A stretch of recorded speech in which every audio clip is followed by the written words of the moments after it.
വലതു കൈ ചെയ്യുന്നത് ഇടതു കൈ അറിയരുത് എന്ന പ്രമാണം ജീവിതത്തിലുടനീളം പാലിച്ച സ്നേഹനിധിയായ ഒരു മനുഷ്യനെയാണ് വർക്കലയ്ക്ക് നഷ്ടമായിരിക്കുന്നത്.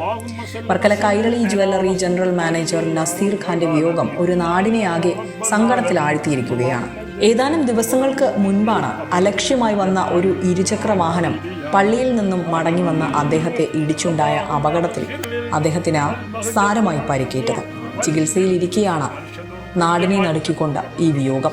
പ്രശസ്തി ആഗ്രഹിക്കാതെ നിരവധി നിർധന കുടുംബങ്ങളെ സഹായിച്ച വ്യക്തിയായിരുന്നു അദ്ദേഹം. ഒട്ടനവധി പെൺകുട്ടികളുടെ വിവാഹത്തിന് ആരും അറിയാതെ 1 പവൻ സ്വർണം വരെ അദ്ദേഹം സഹായമായി നൽകിയതായി പറയുന്നുണ്ട്.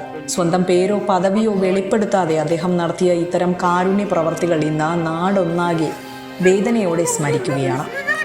കഴിഞ്ഞ ദിവസം വർക്കലയിൽ പള്ളിയിൽ നിന്നും നമസ്കാരം കഴിഞ്ഞ് മടങ്ങവെയായിരുന്നു സീബ്ര ലൈൻ വഴി റോഡ് മുറിച്ച് കടക്കുന്നതിനിടയിൽ അദ്ദേഹത്തെ അമിത വേഗതയിലെത്തിയ ഒരു ഇരുചക്ര വാഹനം ഇടിച്ചു വീഴ്ത്തിയത്. അപകടം നടന്നയുടൻ വാഹനം നിർത്താതെ പോയതും നാടിനെ ഞെട്ടിച്ചു. തലയ്ക്ക് ഗുരുതരമായി പരിക്കേറ്റ അദ്ദേഹം ആശുപത്രിയിൽ ചികിത്സയിൽ തുടരുകയായിരുന്നു. നാടിൻ്റെ പ്രിയപ്പെട്ട നസീർ ഖാൻ വർക്കല അയിരൂർ കായൽപ്പുറം സ്വദേശിയായ അദ്ദേഹം ദീർഘകാലമായി കൈരളി ജ്വല്ലറിയുടെ ജനറൽ മാനേജറായി സേവനം അനുഷ്ഠിച്ചു വരികയായിരുന്നു. സൗമ്യമായ പെരുമാറ്റവും എപ്പോഴും പുഞ്ചിരിക്കുന്ന മുഖവും അദ്ദേഹത്തെ എല്ലാവർക്കും പ്രിയങ്കരനാക്കി മാറ്റി. ജ്വല്ലറിയിലെത്തുന്ന ഉപഭോക്താക്കൾ മുതൽ നാട്ടിലെ സാധാരണക്കാർ വരെ അദ്ദേഹത്തിൻ്റെ സ്നേഹം അനുഭവിച്ചവരാണ്. ഇന്ന് വൈകുന്നേരം മൃതദേഹം വീട്ടിലെത്തിച്ചപ്പോൾ ആ നന്മ നിറഞ്ഞ മുഖം അവസാനമായി ഒരു നോക്ക് കാണാൻ 100 കണക്കിന് ജനങ്ങളാണ് അവിടേക്ക് ഒഴുകിയെത്തിയത്.